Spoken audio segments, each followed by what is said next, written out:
Hi, everyone. Welcome. My name's Ben. I lead business development here at SMBX. I've had the pleasure of working with Chris on his raise.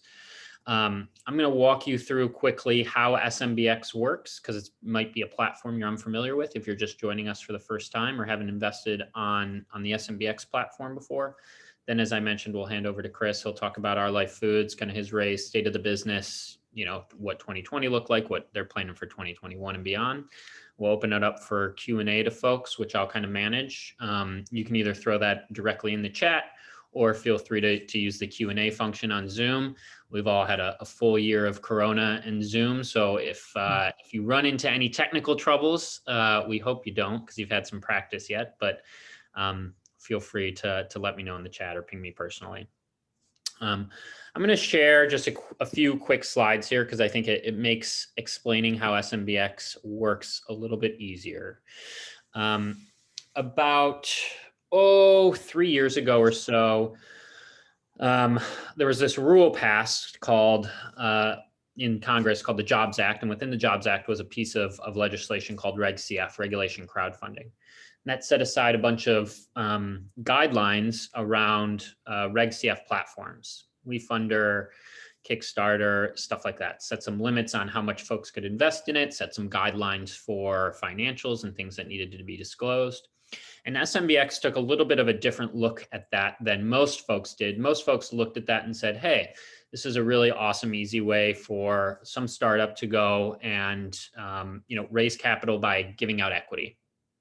SMBX approached it from the debt side, saying this is a really awesome opportunity to build a new financial system and to build a financial system that puts small and medium-sized businesses at the center and create this financial asset called a small business bond.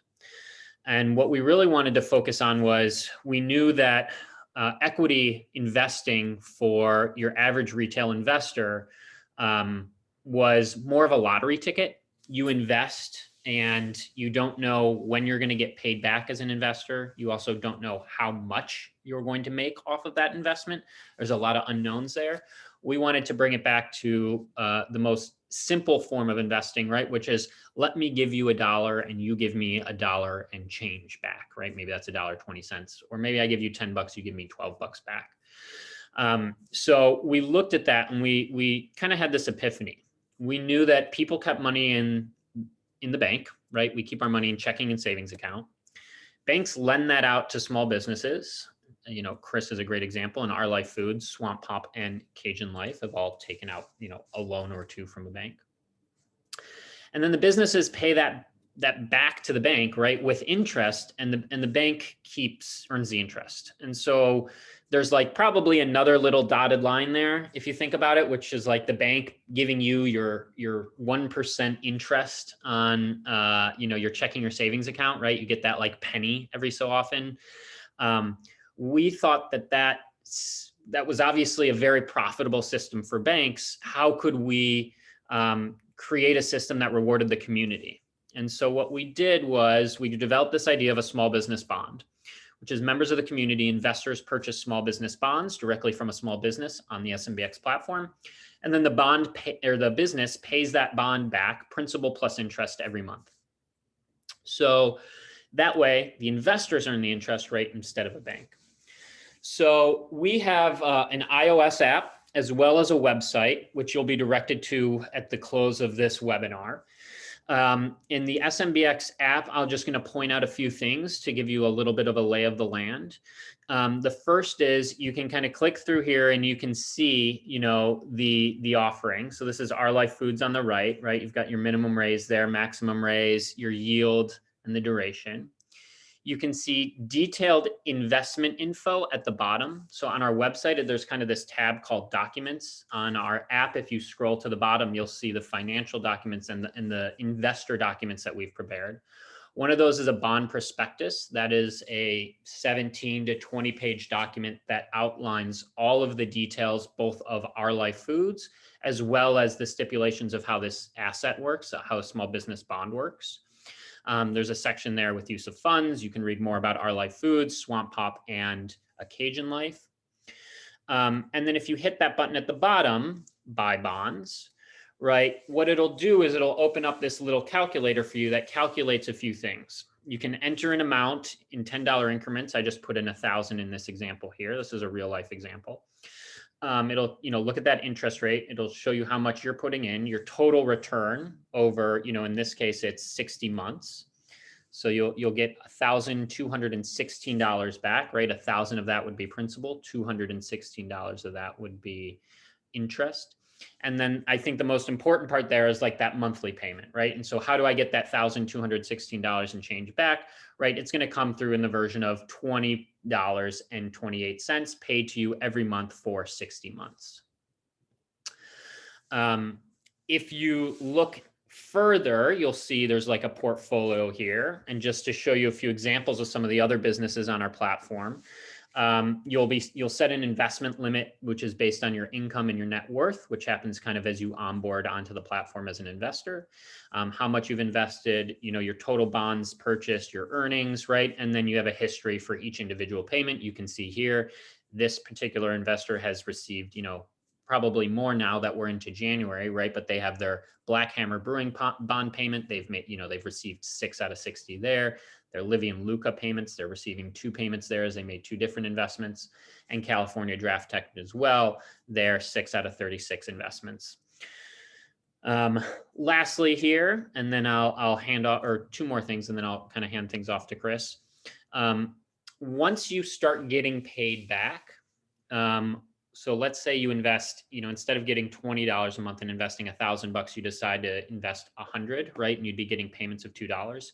As long as you have $10 in your account, you can either take that $10 and reinvest it into other businesses on the platform, purchase another small business bond, or you'll be able to withdraw that to your bank account. And it's really easy to do it. You go to your earnings, you hit that withdraw funds, and it'll allow you to check that. As you can see, this person had withdrawn $132, right? They have $20 available to withdraw. And it breaks down, the principal return, your interest earned, and your total earnings to date. The last thing that I want to announce is we do have one other program, which is maybe you're thinking about getting creative for someone who you love in your life as Valentine's Day approaches here on February 14th. We do allow you to gift bonds to other folks as long as they are direct family members, which there's a long list of who exactly that includes. It's like, spouse, mother, father, brother, sister, first cousins, stepbrothers, et cetera, et cetera, et cetera. Or you can also gift to other accredited investors. And so should you maybe choose to want to set up an account for somebody else, we like to say there's no better gift on Valentine's Day than the gift of monthly passive income from a small business investment. Last thing I'll say is all investments come with risk. You are, as an investor, in charge of doing your own due diligence there. SMBX does do some pieces of underwriting and background checks and things like that before businesses come on the platform. But in each offering, you'll see there is a, secured and unsecured loans. There are terms that define what happens should a business not be able to pay that back. You are responsible for doing that research and investment on your own. That is something I'm required to tell you by the SEC. And with that, I will stop sharing and hand it over to Chris. Turn my video back on. You're up. Thanks, Ben. So now we'll get into myself and Our Life Foods in general. As Ben mentioned, we'll kind of take you on a quick history on how we came to be, why we came to be, and kind of where we're going and where we've been. So my name is Chris Fontenot, founder of CEO of Our Life Foods, originally from South Louisiana, Eunice in particular, or in specific rather. Used to work for Hershey's, which moved me a couple times. Each time we moved, we started cooking food for our new friends. Each time we cooked for our friends, they say, you need to sell this stuff. And it wasn't until we moved to Oregon, where we're based now, where it happened again. We're clear across the country from any Southern influence, really. When people started asking for it, my wife and I decided to start a little food cart just to test the market. So we started it Friday nights and Saturdays. Within the first few weeks, we started selling out. Customers started asking for more. That's when we launched our first seasoning, the all-purpose Cajun seasoning. Over the course of the next few years, we expanded that portfolio as well as our restaurants. So we had 2 carts and 2 brick and mortars. through which we developed several recipes, which make up our current portfolio of Cajun Life products now, which we have 12 unique recipes that we use and package. And then through that, we found out about Swamp Pop. About a year after we launched Cajun Life, I flew a food writer down to Louisiana who was doing an expose on us, as well as Southern food in general. That's when we met the owners of Swamp Pop. Kept in contact with them, eventually brought their product into our restaurants where they quickly became some of our best-selling sodas, outselling most of our fountain drinks. And then after we exited the restaurants, we kept getting requests for them out here. So at this point, 2019, I kept in contact with those guys and just reached out to them saying, hey, under our new umbrella, Our Life Foods, we're set up to have multiple brands. Swamp Pop would make a perfect fit if ever you guys decide you want to exit. Those guys were actually they're the opposite of me. So they actually own several restaurants and we're opening additional ones. So it made sense for us to start having those conversations. And in December 19, we officially acquired Swamp Pop and brought it into the Our Life Foods portfolio. I should mention too that in 16 is when we officially exited the restaurants. At that point, I had left Hershey's and had gotten into the business full time, realized we had gone off path from the original intent of the cart, which was just to test the market, never to open restaurants. And two, I really did not like running restaurants. It's not my strong suit. The packaged goods division was growing without really me doing anything. So it made sense for us to pivot out and focus solely on the packaged goods. So since that pivot, we've been growing every year very consistently. Up until 2020, we could pretty much bank on at least a 50% growth each year. 2020, obviously with COVID, brought some hurdles that we had to overcome, particularly in supply chain, where we were out of stock for somewhere in the 12-week range in various parts of the year last year, costing us a significant portion of business. But we weren't alone in that. It's industry-wide. There's a lot of supply constraints. Despite all that, we still grew last year by almost 20%. So it ended up being a good year. And more importantly, kind of looking into 2021, we're 35 days into the year, and we're just shy of 60% of all of what we did in 2020. So we started off the year quite nicely now that we've overcome those supply constraints. So on the Cajun Life side, we'll talk about kind of each brand specifically at this point. So there's 12 UPCs, our SKUs. We have 5 seasonings and rubs, 4 mixes, and 3 box meals. Each play in different categories within the stores. That was strategic on our part, in that we wanted to have products at each aisle you walk down, and we wanted to make it super easy for consumers to make a gourmet meal. So with our products, they're designed to be super simple.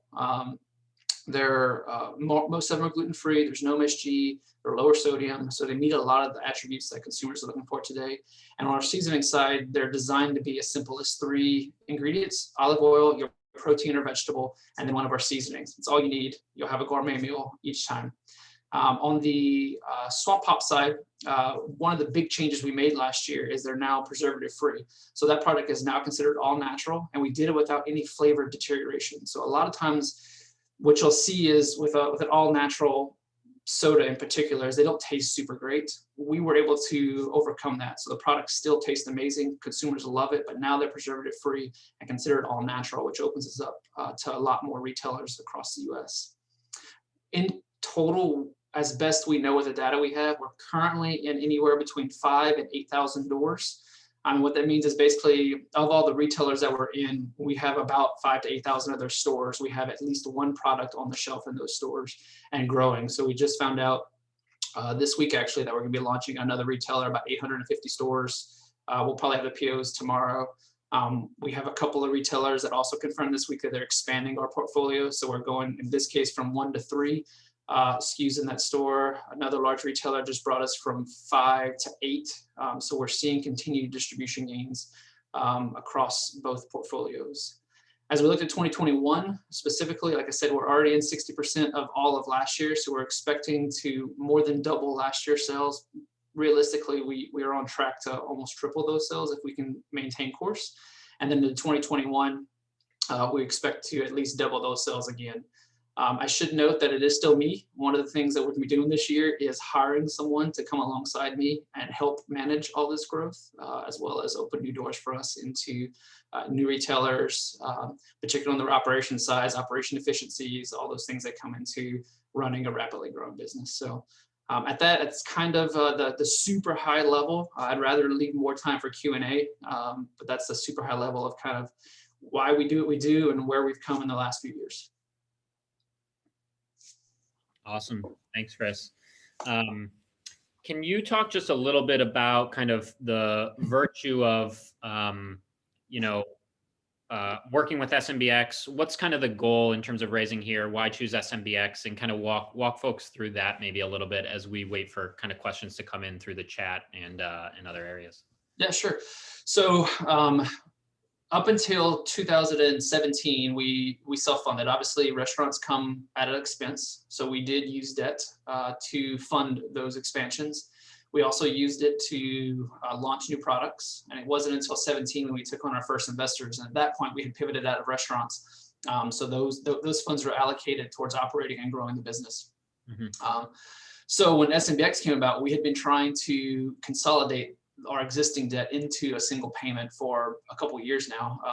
And unfortunately, with banking and the algorithms that decide everything, if you make 1 penny of revenue, a whole lot of restrictions come into play. If you're pre-revenue, you actually can get money pretty easily. But as soon as you make that first penny in revenue, the algorithms want to see very specific metrics that we don't currently meet as a growing company. So when SMBX kind of came about and we heard about you guys, about the platform, it made perfect sense that not only would we be able to consolidate our debt and save a substantial amount of money every year, but it would allow us to put that money back into the hands of the consumers that allowed us to do what we do today. So that was a driving force on why we approached SMBX platform.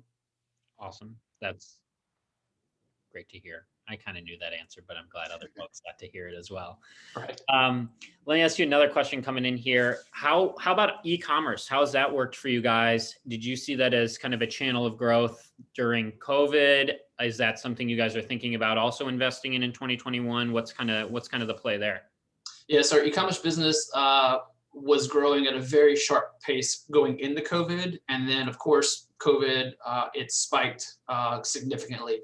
Unfortunately, because of the supply chain constraints, we had to make a decision to basically cut off our e-commerce business temporarily to supply our retail partners and the store shelves, because that comes harder. It's harder to get that shelf and maintain that shelf space than our e-commerce business. So just recently, we've been back in stock. Within just the first hours on the Swamp Hop side of being back in stock, we sold several $1,000s in product. So we're seeing that accelerating. We'll also officially take back our brand on Amazon starting later this month. So that's another avenue that, ironically, I used to manage Amazon when I was with Hershey's, and don't really want to manage it anymore. So we hired somebody. So that'll be coming back online this month. So we'll have significant revenue coming through back through Amazon that will take away from our third-party sellers who are, at this point all over the web. Yep. We'll be taking that back in-house. The goal for us long-term is to have e-commerce be closer to 20% of our total revenue. Right now, it's only about 1% to 2%. It was on pace to get close to 5% last year, but the goal is to grow it to closer to 20% of total revenue. Cool, awesome. Question here coming in from Mark: is this all done through co-packers? Is the first question, and then I'll follow up that with his second question. Yes, so we currently use 2 co-packers, and we have a third that's sort of used only when needed as needed. At this point, we haven't had to use them. 2 on the Cajun Life side, 1 on the Swamp Hop side. One key thing to note is that our co-packer is actually an investor in us. So they saw what we were building, what we're doing, and actually invested in us a couple years ago, which gives us very favorable terms as well. That's awesome. And then second question coming in from Mark is, what kind of interest do you guys have on the existing debt? Significantly higher than the 8% that we are currently offering, unfortunately. It's part of the reason why we want to bring it in. They range though. So we have some debt that is lower than 5%, and we have some that's higher than 20%. As an aggregate, it's much higher, which is why we want to consolidate it, because it would save us approximately $10,000 to $15,000 each and every month in debt service once we consolidate it. It's a significant amount of money that we can save. My assumption is we can use those savings to accelerate the business. That's what I was going to ask. Is that kind of the goal? Is like, if you can save this, you said $15,000 a month. Mm-hmm. Up to $15K a month is what we would be saving if we successfully consolidate. That $15K would then be used to actually grow the business. And among other things, like I said, hire someone. allow us to produce more product. Because one of the things, particularly on the Swamp Pop side, is what happened to us in August of last year is we increased that production run by 50%. On paper, that should have lasted us 12 weeks. It lasted us 5. Yeah. So having that additional savings allows us to produce even more, which allows us to minimize any potential out of stocks from increased demand. Got it. That's awesome. I would imagine that with $15,000 a month, you'd be able to hire somebody pretty nice on the growth side of the business. With Yes, a hopefully. salary there. Yeah, hopefully. Here's another kind of question coming in, which is, what's the long-term plan for the business? Would you ever sell to a large conglomerate like Pepsi or Hershey's, like you mentioned? So Our Life Foods is strategically built to leave as many doors open for an exit as possible. And what I mean by that is each brand can be spun off as it makes sense, and we can still have an operating company if we choose. Or if somebody wanted to come in and buy all of Our Life Foods, that's also on the table. The plan at this point is to explore those options as they come available. And being completely transparent, we have already been approached more than once by potential acquirees, one of which is a very large strategic, and the other has a close eye on us, we'll put it that way, that they would love to bring our brands in-house. So long-term, again, we've strategically placed to have the doors open. When those acquisition opportunities come, we always explore them. It's not an automatic, no, this is my baby, we're not doing anything. In the end, we have investors, we want to make them money. And we have a great brand that in the right hands might make sense for an acquisition at some point in the future. And we're designed to have that ability to spin them off and or keep the bigger company and create new brands or acquire new brands. So to answer your question, the exit strategy is it depends on what comes available and when, and how myself and our existing investors feel about the opportunity and what makes sense at the time, or if it's a wait and see how big we can get this thing. All are on the table, and we designed it that way. That's awesome. It's really unique the way that I think you guys have made that transition, especially I know, coming from 2020, we were going to do that. COVID hit, you delayed kind of that accounting work to kind of come in and transition, but you're set to go now. The other thing I just want to mention on our side, because I've seen the questions that are similar to that from other SMBX webinars, is just as a reminder, this is a debt instrument, right? So in order to get your loan paid back, right, in order to earn your interest, if you're investing through SMBX, you don't need an exit, right? Because it isn't an equity play. You're not investing in the business itself. Whether this thing scales to be, the next Hershey's itself, right, has an exit, you're still going to make that same amount based on those bonds and what their estimated their returns are today, including the risk there. So other questions coming through here? Anybody have anything? Let us know. Anything you want to add, Chris, that's top of mind? Any questions about SMBX and how SMBX works? Please don't hesitate to throw them out in the chat. Otherwise, seems like you kind of hit everything. Oh, here comes one in. Here comes one in now. Question, if they did get acquired, would the bonds still be paid back the same? That is a good question. Chris, I'll take a stab at this, and then maybe I can talk about how things work on the SMBX side, and then you can talk about kind of from your perspective what you guys would want to do.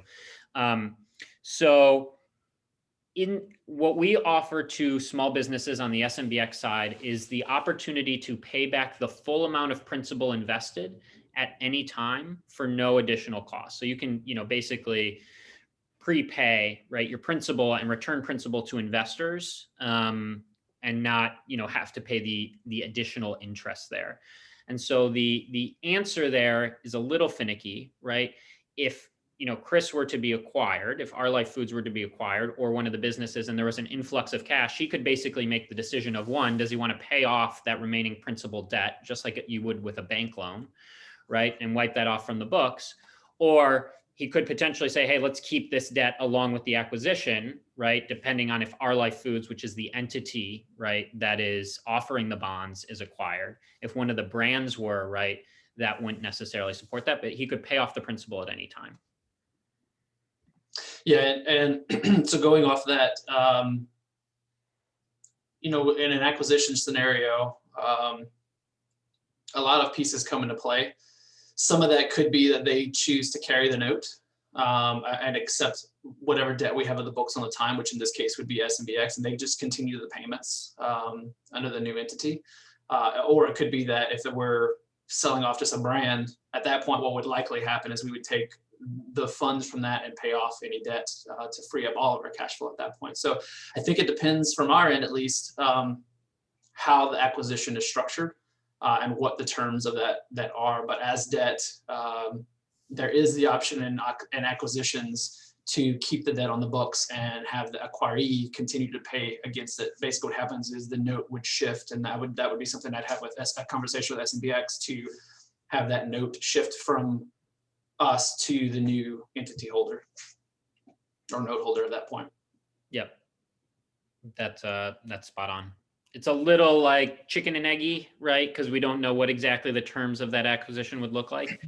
But in the event of a cash influx, right, this would be treated in the same vein that, the existing debt on the books would have, right? If there's a principal, if there's interest, right, you can pay off that principal at any point. It also acts the same way as if we had the current debt remained in our books, the exact same things would happen. We would have to go to the banks and say, hey, we've been acquired, they're keeping the notes, and they would just do whatever they have to do on the back end to make sure that I'm no longer personally guaranteed the product if I was, that or OLF, et cetera. So it would operate the exact same way as we would with our existing debt. The difference just being that it rolls through SMBX versus Wells Fargo or any of the other banks we use. Perfect. Any other questions? Put them in the chat. Put them in the Q&A. We'll give a few minutes here and there. Otherwise, we'll let folks get on with the rest of their Thursday afternoon here, and go from there. Maybe we'll give it a minute in case someone's typing. Here's a good question from Mark. When you take over your Amazon business, will you expand your margins? Yeah, so right now, the way our product is sold on Amazon is they being the third-party sellers are either purchasing our product at store level or through one of our distributors. That's the only two ways they can get our products right now, because we are not directly selling to any third-party sellers. So they're either going to stores and buying it and then reselling it, or they're going through a distributor and reselling it. With that said, selling on Amazon does come at an expense unless you are large enough that they're buying direct from you through the Vendor Central portal. We won't be there initially. So our margins will remain similar to what we make on our wholesale, which is pretty substantial for us. We have an average margin of about 46% on our wholesale business. We would maintain that on Amazon platform, or pretty close to, once you layer in all the fees and shipping, et cetera. So marginally, we'd be very similar to what we are initially, at least, on our wholesale business. The difference being is once we start clearing out those 3PLs, we can adjust price.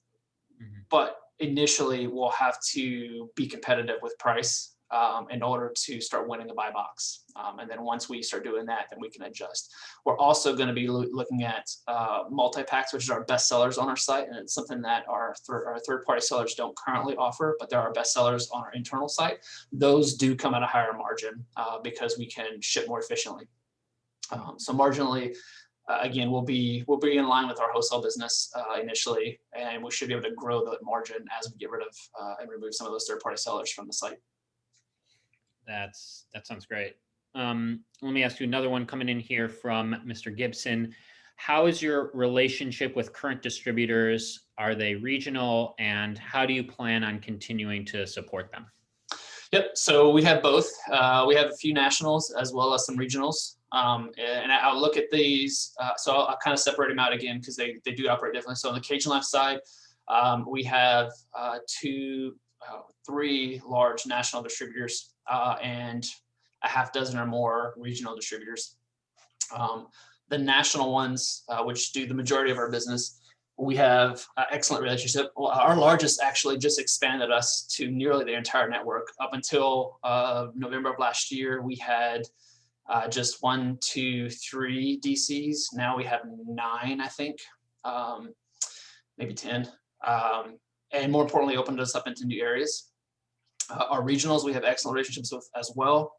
We actually do very well with our regionals because of the customers they supply are a lot of our independents and smaller regional chains, which the nationals just have trouble managing and dealing with. So at this point, we have an excellent relationship with our existing distributors, and the number of distributors we have is growing. So we just finished all the final paperwork for another one here on the West Coast that will open us up to a significant amount of stores here on the West Coast. I just had a conversation with one yesterday who reached out to us, who wants to start carrying us down in the California area.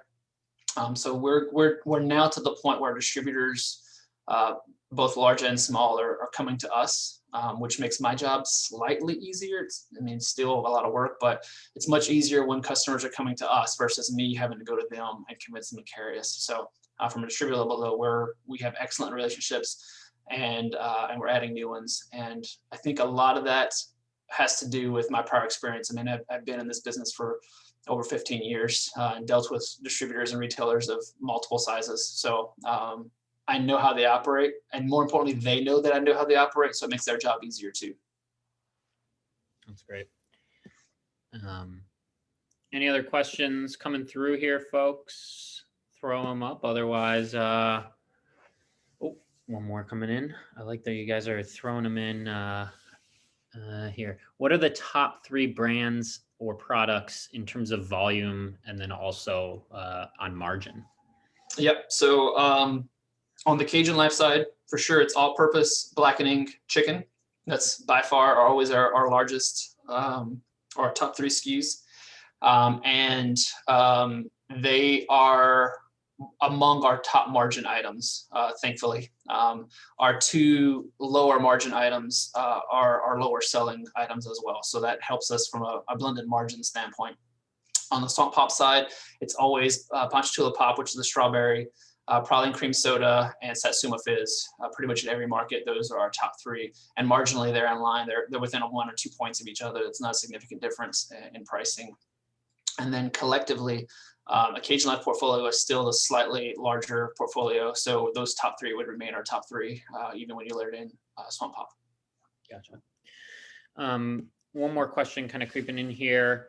I know you guys have gone through these periods of shortages on the soda side. Can you talk a little bit about, do you foresee that? Maybe how does refinancing tie into the ability there? But what does that look like in terms of? I'm smiling because I see the message show in chat about the long shortage. Yes, there was a long shortage, and you can imagine how much money it cost us from that long shortage.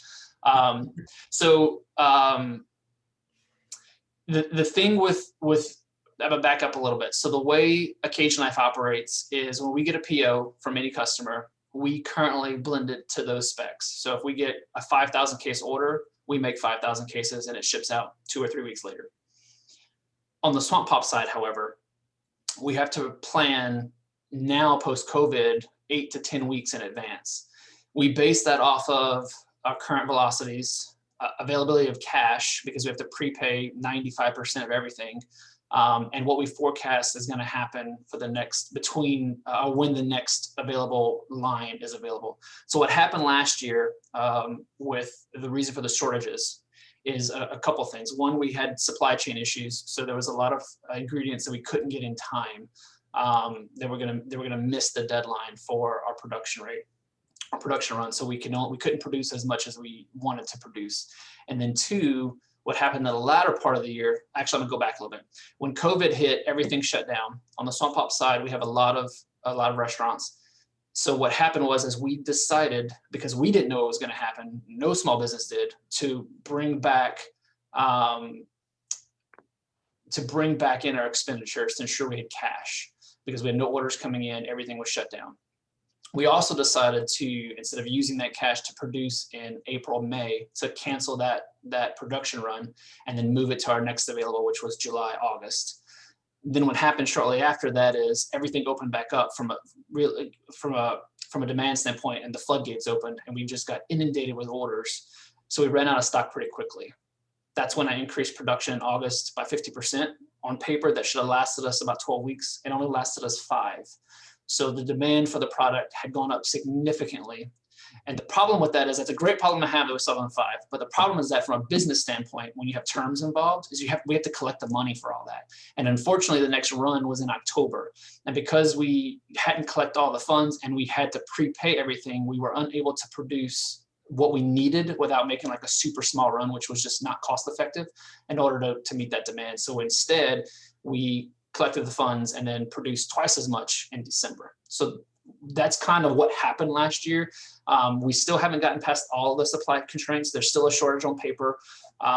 There's still a shortage. Thankfully, we don't have to deal with it on aluminum, but on glass bottles as well. If we don't make sure we get those in well in advance, we won't have enough to produce. So there's a few things that we have to really keep an eye on to make sure we can produce. But that's kind of what happened and why we had a shortage. With that said, we did double production. And as of this morning, because I was on the call with one of our key distributors for Swamp Pop, and looking at our next several weeks and months, because our next available run is a little later than we were expecting. And we should have enough product to make it to the next run. But at the rate we've been pulling, there's about a 2-week of a period that's questionable whether or not we'll make it to that run or not. And if any new retailers launch us in the interim, we did not take that into consideration. But we've been adding new retailers almost every day. So there is a chance that we could run out. That's part of the reason why consolidating this debt and allowing us to save that 10, 15 grand a month could allow us to produce even more. And the more we can produce, the less likely we are to go out of stock. Is what bottom line is how that particular line operates. Well put. We've got about 4 minutes here because we know we keep these to about 45 minutes. So if you have any last minute questions, now's the time. Else, we got one coming in here. So question here, if/when the cash flow issue is resolved to ramp up the Swamp Pop production, do you have plans to increase distribution to more retailers?